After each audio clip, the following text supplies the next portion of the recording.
boo ñu defee fouille chambre tey les détenus se sont levés et su ne ñoom duñ nangu fouille bi les choses ont dégénéré ils ont utilisé du gaz lacrymogène bon si est-ce que le gaz lacrymogène dans quelles conditions ils ont utilisé le gaz lacrymogène c'est qu'il faut pas tamit ñu gis ay images rek ñu xool ñu bàyyi ci image pour mun a condamner wala pour mun a joxe il faut qu'on fasse une enquête pour savoir exactement ce qui s'est passé est-ce que prisonniers yi ñoo barricadé wu ci biir seen cellule bi te suñu barricade ci biir cellule bi y a deux choix soit nga défoncer porte bi soit tu les forces à sortir pour les forcer à sortir il faut les gazer de ce fait ils vont ouvrir la porte pour pouvoir sortir wala nga fekk leen ci biir soo leen fekkee ci biir tu n'as pas fouillé la chambre suñu fa amee ay gànnaay il risque d'y avoir beaucoup de problèmes donc il y a certains risques qu'on ne prend pas de troisième chose il y a tamit le comportement des gardes parce que les prisonniers disent que les gardes la manière dont ils ont fouillé la cellule donc ils ont retourné ils ont mis la cellule sans dessus sans ma jël cellule bi yëpp jaxase lépp jël seen lekk yi jël lépp tuur ko ci suuf et tout ça là mais ça c'est un comportement bi nga xam ne war nañ ko xoolaat donc tous ces problèmes là il faut que ñu jëm a taxaw de xool réellement qu'est-ce qui s'est passé les téléphones qui les fait rentrer il y a des sanctions qui doivent être disciplinaires qui doivent être prises la drogue qui l'a fait entrer il y a des sanctions disciplinaires qui doivent être prises parce que c'est pas les prisonniers ñooy dugal drogue bi waaw te soo xoolee bu baax gars yi ay posol lañu am ils ont une certaine quantité c'est pas ay petits paquets wala ay petits sachets waaw gars yi génn nañ foofu benn genre saaku kii waaw bi nga xam ne fees del ak yamba loolu c'est du ci ceeb wala ci ginaar lañ ko dugal en plus aussi si image yi tamit gis nañ ci lu ci mel ni ay armes yoo xamante ne ñoom ñoo ko fabriqué. bon les prisonniers loolu moo tax par exemple il y a tout le temps des visites et des contrôles des cellules parce que gars yi dafa am ñi nga xam ne ñoom ce sont des bandits prison si la plupart du temps c'est pas des enfants de cœur ñoo fa nekk de waaw même si soo fa duggoon léegi ñooy ñëpp 80 koo wax mu ne ma innocent la defuma dara dama sosal mais ce sont pas des enfants de cœur qui sont là-bas il y a des gens yi nga xam ne ce sont des bandits il y a nga xam ne ce sont des criminels il y a nga xam ne ce sont des tueurs il y a nga xam ne ce sont des prédateurs il y a nga xam ne ce sont des escrocs on les a enfermés là-bas pour les corriger et essayer de les redresser léegi nag les fouilles permettent de chercher les armes ou bien les outils de contrebande fouille loolu lay jëriñ dans toutes les prisons du monde il y a des fouilles maintenant c'est pas aux prisonniers taxaw dinaa ni que dañuy bañ fouille ils n'ont pas ce droit là suñu bañ fouille ça veut dire que dañuy am lu nëbb après boo ñu leen gazé boo ñuy génnee boo ñu duggee ci biir chambre bi fuyee li fa am yëpp mais on a vu tout ce qu'il cachait mais comment tu peux voir comprendre que le camp pénal autant de téléphone nekk ci biir kii bi am keneen ko taxaw fee moom ci angle prison bi toog coolement téye téléphone bi filmer là ça on déjà man le fait qu'il filme déjà man ça me pose un problème comme ni mu posé sama problème parce que foofu pourquoi il y a jamais eu de vidéo avant man maa ngi soog a gis ay vidéos mais xamoon naa qu'il y a des téléphones qui circulent là-bas mais maa ngi soog a gis ay vidéos pourquoi maintenant on met des vidéos du mutinerie waaw ba noppi ñu taxaw naan rey nañ fa prisonnier rey nañ fa kenn waaw rey nañ fa kenn maa ngi gis benn vidéo naan lii direct la maa ngi xool naa vidéo bi pose ko agrandi ko j'ai pas vu une seule trace de sang kon c'est pas vrai ki bopp bi xar noonu am na mais il y aura forcément des blessés il y a des échanges gars ils ont utilisé des balles à blanc et des lacrymogènes mais balles à blanc depuis kenn lay rey nit c'est pas des balles létales dafa am ay balles yi nga xam ne ce qu'on appelle des balles létales ce sont des balles yi nga xam ne suñu ko chargé ci pistolet sur le coup da ngay dee wala nga tu seras gravement blessé mais ce sont des balles pour c'est comme les balles à caoutchouc c'est pour éviter les émeutes su amee ñu ñëw dugg bañ a rey ay nit mu ne la gaañ nag c'est ça l'objectif donc les prisons sénégalaises nag il faut que ñu xoolaat ko il faut qu'on regarde déjà quel type de prison on va avoir et quel est le modèle de prison qu'on va avoir parce que c'est pas normal que ñu jël ay nit tamit ñoom ñëpp ñu parqué leen fenn teg nañ ci ay néeg ils ne font rien de toute la journée à part entraîner lekk quand ils sortent man mos naa tombé ci benn scène j'étais à la poste parti à la poste mooy tombé ci benn gars bi nga xam ne gars bi dafa ma ne man di ma su ñoo ngi may soog a libéré instant bi on me passe pour ñibbi damay ñaanaatu ni instant pour mën a am dara lu mu ñibbee mais comment on peut enfermer une personne pendant 5 ans te camp pénal ce sont les longues détentions c'est plus les 10 ans jëm kaw ñoo fa ne tu l'enfermes formé woo ko déjà tu dois le redresser et l'éduquer tu l'as pas fait tu ne l'as pas formé à un métier ce qui veut dire que le gars quand il sort il a fait 5 ans de prison wala 10 ans de prison mënul def dara. mais effectivement bi ñu am mënuñu def dara. mënuñu def c'est ce que je dis. il faut qu'on revoie le modèle de prison.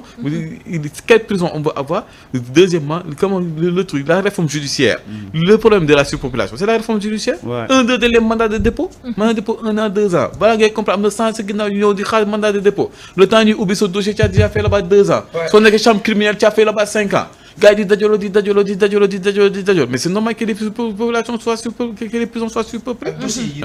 dossiers yi nga xam ne da ngay ree soo amulee avocat bu baax gars yi fàtte la. waaw registre bi parfois waa prison bi si seen bopp yenn kii ñooy teg kii pour ne kii mais kii c'est ce qu'il a fait ñu soo xam ne que non dossier moo réeroon ñaata temps la fa def na 10 ans nañ ko jéem a créé kii ne monté ko dossier mu jàll ci ñu ne relax wala ñu ne 7 ans. mais puis combien de personnes ont fait 10 ans en prison ñu dem ci kanam jàll ci kanam juge bi ñu condamné 3 ans. J'en connais un 3 ans wala 4 ans.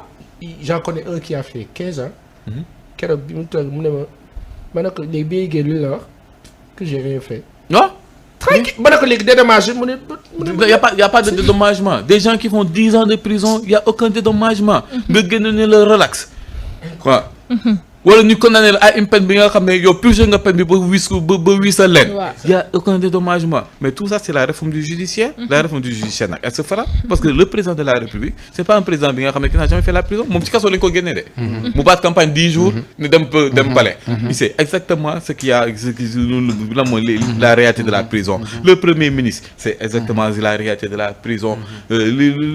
certains l'entourage du président comme le professeur Cheikh Omar Diagne gars yi ñoom ñëpp ils savent la mooy la réalité de la prison te y a déjà des réformes qui ont été mises qui ont été écrites et tout ça mais ça se fera. les prisons sénégalaises sont un problème lii tant que si on règle pas le problème des prisons sénégalaises mais mutuelle ni dina fi yàgg parce que mënoo jël ay nit parquet comme ay xar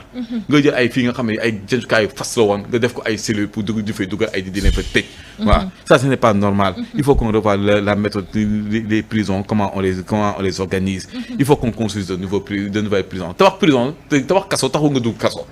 ñu jubadi ñooy yaakaar ñoo xam ne que ñoom suñu tabaxee ay kaso te ils ont des risques d'aller en prison ci prison yi ñuy tabax li na la dugg donc dañuy wàññi kaso yi pour ñu leen bracelet électronique war a toog leen 5 heures mais soo da nga jub tu n'as rien à te reprocher sàccoo xaalisu askan bi nekkoo fi di ñuut njaaj tu n'as pas trahi la population mais looy ragal ci tabax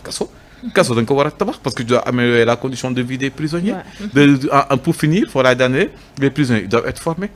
on doit les éduquer ceux qui n'ont pas de métier on doit leur apprendre un métier ceux qui ne savent pas lire on doit leur apprendre un truc on doit leur apprendre à lire comme par exemple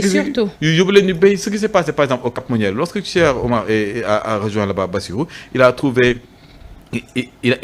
d'autres personnes là-bas mais il y en a qui sont constitués qui ont mis en place une bibliothèque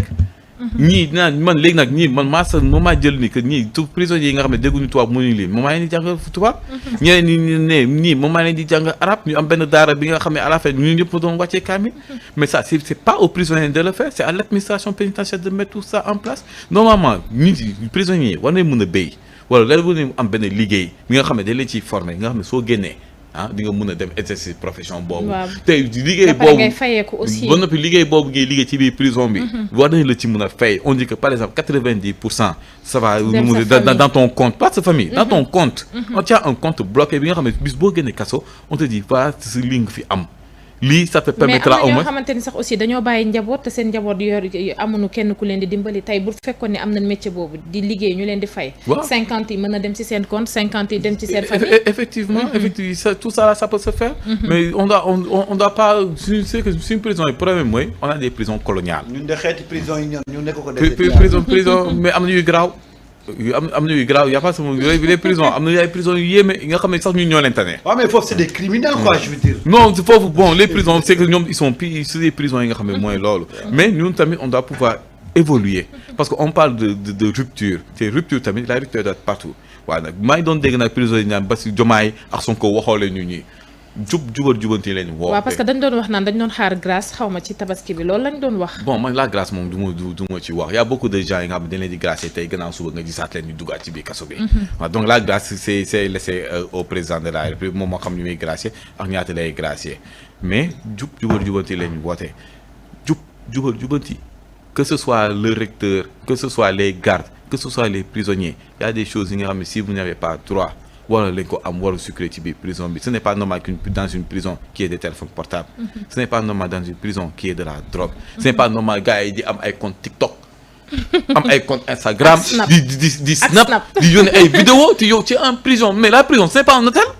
prison du hôtel de c'est quelque chose normalement c'est une expérience la prison avait été conçue au départ comme une expérience nga xam ne dañ la koy dundaloo nga xam ne soo amee jom